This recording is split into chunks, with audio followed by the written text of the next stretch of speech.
Yo, what's up? So I was just scrolling around on YouTube, and that's when I saw this video right here. Oh my god, bro. This video says text conversations.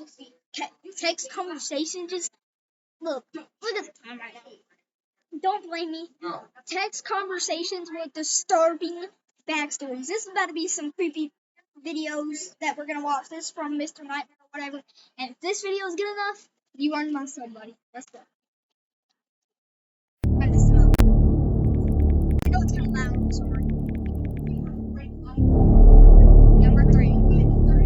On March 4th, 2022, these were the texts 21-year-old college student Gavin received after getting home from a night out. Hold on.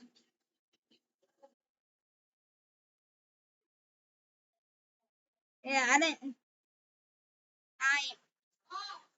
didn't get no text messages, but I ain't going to college after hearing this probably. Oh, this is gonna be so scary. Out with friends. Hey, is this Gavin? Yes, who's this? It's Alex. Where you at? Send your location. I'm at home. What happened to you? What number is this? I'm using my friend's phone. We're stranded at the bar. Can you call us an Uber to your house? What? Why don't you just do it? Dude, my app isn't working. Just figure it out. I don't even know what that means. Just send your address. Gavin was out with his friends Alex and Omar, and they were last with each other at a bar in Dallas called Parliament. The trio was getting ready to wrap up the night, but Alex stayed behind when he saw other friends at the bar. So Gavin and Omar went home, and about an hour passed with no contact between the three. That was when Gavin received the text from the random number, and as you see, they claimed to be Alex using his friend's phone. Alex HoneyBook is less. Shut up.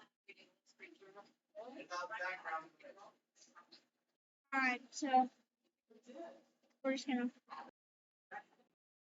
Alex had lost his phone, and he was using his friend's phone, who Gavin apparently had never met before. He was asking Gavin to call him an Uber, since according to him, Bro, stop saying my name. It's throwing me off. it wasn't working on his phone. Gavin refuses, basically noting how silly that sounds, and tells him to call his own. The conversation picks up here, where Alex agrees to apparently How do you not memorize it by now? Why are you using a friend's phone? Alright, let me know when. call his own Uber and asks for Gavin's address. Gavin stated that this I'm not gonna pause anymore. I'm sorry, but hold on. What is this, bro? 129? Jeez. was around the time he was becoming slightly suspicious, but he still gave his address, however not without making a comment about how he should memorize his address by now. He says he cut him some slack due to the fact that he was drinking. Gavin asked him why he was using his friend's cell phone, to which he got a response that Alex lost his phone. He then lets them know that they're on their way, and when Gavin asks Alex if he knew his friend, he responds, "Nah, he's cool though." 10 minutes later, the number sends a text that truly starts to make the conversation suspicious. Can we just come in through the front door when we get there? No! As if asking Gavin to leave the door unlocked. It was at this moment that he started to question everything about the interaction, from the first text being, "Hey, is this Gavin?" to the asking Gavin to call them an Uber, to now the leaving the door unlocked. He tried to call the number, but it rang and went to voicemail. He then tried to text and call Alex's number repeatedly, but it would just keep going to voicemail, and the text would just say delivered. Gavin stopped answering this foreign number now, and called his friend Omar to ask him if he'd heard anything from Alex, to which Omar said he had not. After reading Omar all of the texts, Omar agreed something was off. They looked to call the bar Parliament, but there was no number listed online to call. Around this time, the number texted Gavin again, saying, "We're here, open the door." Gavin went to his door and looked through the peephole of the door. There was no one in immediate view though, which maybe at first would have implied it was all a prank. But when there was a knock at the door, Gavin checked the peephole again. There was still no one on the other side. Reality of the situation was setting in now for Gavin, as this was no longer just texts on a screen. Someone was actually on the other side of his door. So he asks, "Who is this?" Straight to the point. They reply with simply, "LOL." Gavin asks again, "Who is this?" And they reply, "Open the door." So instead of answering again, Gavin calls the police. The knocking persists for a few minutes, in long intervals. Then it stops for good when the person or people on the other end realize Gavin was onto them. Gavin went on to DM one of Alex's friends, who he Read these messages because these are long. Are you and Alex at my house? Is that actually you? No, dude. Me, Alex, and Scott were jumped outside walking home by these black dudes. They stole our crap. Alex lost his phone. Scott lost his phone and phone. We're in the hospital right now. Those guys are texting me off some random number pretending to be was hanging out with after he and Omar left. And almost instantly, the friend DM'd him back explaining that he, Alex, and their other friend were jumped by a big group of men in the street. They were all badly injured and went to the hospital. Alex's phone had been stolen, while one of his friend's wallets and phone was stolen. Alex not having a password on his phone meant all of his info and conversations were accessible. Alex's friend helped him in getting his phone locked. The police report that Gavin would get from the police who came to his house would later help Alex in getting his service provider to replace his stolen phone for him. The lack of a password on the phone meant the thieves were able to gain information, such as Alex and Gavin's Bro, just put a password. Look. I'm not gonna actually enter my password. But just put a password. Conversation, where they would deduce that Gavin was home alone and an easy target. So if Gavin didn't catch on to the suspicious situation, he may have been opening his door to 2 or more people ready to attack him too and rob his house. The phone number that was being used to text Gavin turned out to be another stolen phone, therefore didn't help in finding the thief. The case regarding finding the thieves and assaulters remains open. Dang, that's crazy, man. Alright, number 2. His name's Rob. These texts were received by an anonymous viewer from his dad's ex-girlfriend, who will be named Kathy for the purpose of this recounting. The viewer will be called Rob. The reason Rob's dad ended things with Kathy was because of her increasingly erratic and delusional tendencies.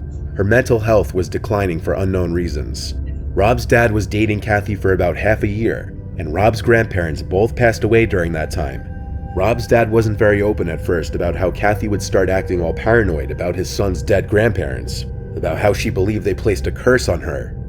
Rob's dad cut ties with Kathy when the delusions got too ridiculous. Rob was left in the dark for the longest time about Kathy's delusions though, presumably out of embarrassment for having spent so much time with a supposed nutjob. It wasn't long after his father's breakup with Kathy that Rob would receive texts from her himself. When her attempts at reaching his father no longer worked, she clearly went to him instead. Kathy texted Rob, "Hello sweetie, I need your help." Rob replied with, "What? What's up?" "Your father's parents put a curse on me.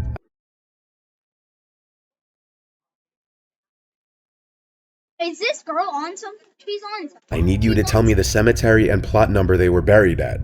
"What do you mean they put a curse on you?" "I keep hearing their voices and having bad premonitions. I know it sounds crazy, but I need it to stop." Of course, being told by somebody that they were hearing your dead grandparents' voices would be a clear indication that the person is completely unhinged. So Rob went to show his dad the texts. His dad laughed and told him to just ignore her. Rob says that instead of blocking her though, he just let her continue to text him to see how crazy her text would get. She followed up later that night with, "I need to exhume their grave. If you help me out, I will sleep with you. I know you've always checked me out whenever I was in your dad's house." Rob still didn't answer, and the next day, her text got a little more graphic. Rob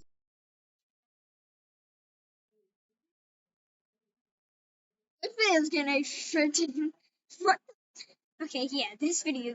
I don't know how this has happened. Hopefully, he doesn't say it.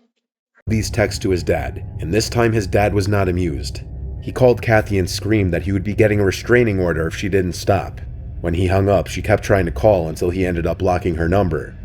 That same night, while Rob's dad was asleep, Rob was still in his den watching a show when he heard the doorknob jiggling. He went to look through the glass atop the door and saw Kathy fiddling with a knife in the key slot of the doorknob. She looked up at him and through the glass and started pleading with him to let her in. Rob called for his dad, and she started to scream no. When his dad came to the door, he screamed at her and then went to call the cops. Kathy would scream back constant obscenities and threats, waving her knife in the air. She didn't leave, and police arrived to her still at the door with knife in hand. Based on her coming to their house with a weapon and not leaving when asked, she was arrested, and Rob's dad filed for a restraining order against her. Clearly, Kathy was more than just delusional and was starting to suffer from some sort of mental illness, such as paranoid disorder. This does not mean she wasn't a danger to others though, as well as herself, evident by the knife she brought to their house and attempting to break into their house. Luckily, no one was hurt. Number 1. Let's see. This one, Leanna. Leanna. It's a pretty cool name, Leanna. I'm gonna stop pausing. I just paused again. Okay. An 18-year-old girl named Leanna, living in Hoboken, New Jersey, was at a local bar with her friend on a Saturday. That's when she got a notification that someone was trying to send her a message on Instagram. Usually people disregard these message requests, as they're messages from people you don't follow back on Instagram. In a girl's shoes, those message requests are 9 times out of 10 men sending them flirtatious and often creepy messages. A lot of people don't ever check these messages, but sometimes when you get that notification that someone sent you a message request, curiosity gets the better of you. In this case, Leanna opened the DM, and it was from some random account with no profile picture and no followers, asking her if she was at McSwiggin's, a local bar in Hoboken. Right away, this is cause for alarm, of course, because this would be coming from someone who knew where she was at that exact moment, someone intentionally using a fake Instagram account. Leanna follows with, "Yes, who's this? You look good in that pink top. Aren't you 18 though? Shouldn't be in a bar. I won't tell anyone though. Who is this? Just a guy who thinks you're really attractive." By this point, Leanna assumes it's a prank by someone she knows, and asks who's messing with her. The person replies it's neither of the names she just mentioned. Upon Leanna asking for a selfie, the person replies, "Can't." The girls look around the bar for anybody that could be alone, mainly an older, predatory-looking man. They saw a few men that appeared to be alone sitting at the bar. None of them were eyeing the girls, though. That's when she says, "Okay, bye, we're leaving." Moderately uncomfortable, the two girls leave the crowded bar and start walking. They go to another bar nearby, which is far less crowded than the first. They sit at the bar and order a few drinks, looking for young guys to talk to, when Leanna's phone vibrates again, and she gets another creepy message from the person. It said, "This is my favorite bar, good choice." Really, bro? Leanna shows her friend the message, and then the two start looking around the bar for someone who could be sending the messages. And as if he was looking to be found out, Leanna saw a man sitting on the bar stool closest to the door, looking at her with a blank, wide-eyed expression. She says the best way she could describe his appearance was the killer from the movie The Lovely Bones, mainly because of his glasses, hair, and mustache. They made extended eye contact, to the point that it seemed the man was outwardly trying to be creepy, making it obvious who he was. The girls asked the bartender for help. They showed him the DM she was getting and then pointed at the man, who in response to being pointed at, started looking around the room, in any direction but towards the girls. The bartender went over and told the guy in a loud, commanding voice to leave the bar without question, threatening to kick his ass if he didn't leave the girls alone. The man left the establishment, surely feeling at least some sense of embarrassment, as anyone would. Leanna and her friends stayed at the bar for about half an hour, only to avoid running into the man outside. But Leanna says their mood to stay out was gone after that creepy encounter, and they just wanted to know who that was, or how he knew Leanna and where she was at that moment. When the girls left, they began walking home. They were on 2nd Street, a quiet one-way road, especially at the hour they were walking. They were being mindful of their surroundings, making sure they weren't being followed. But even when you think you're aware of your surroundings, the unexpected can always happen. Leanna and her friend heard running footsteps from behind them out of the blue, and there was no time to react before the man grabs Leanna with one arm around her face and mouth and the other around her waist. He picked her up as she tried to scream and fight, and of course her friend did the screaming for her, and continued to hit at the man. The commotion caught the attention of people from around the corner, and a few people came to the scene. The man released his grip from the girl and walked away quickly. Nobody went after the man. The girls called the police there on the spot. Leanna showed the police the DMs, and 2 witnesses backed up their story as well. A police report was made and a case was opened to find the man in question. Leanna would speak to detectives at her home a few days later, who gathered all the information she could give. They would later use the surveillance footage from the 2 bars, but the police have not yet been able to match the man seen in the footage to anybody. As a precaution, she still has her Instagram disabled to this day. If someone is dedicated enough, they can find someone through Dang, she disabled her Instagram. I have their Instagram. Instagram by keeping track of what places they go to in their pictures, what school they go to, and who they associate with. That's why it often is a good idea to keep your Instagram private. My Instagram's on private. Alright, if y'all want me to react to more of Mr. Nightmare, let me know down below. I'll react to more of this stupid series. It's like 12:30. I'm gonna have nightmares tonight.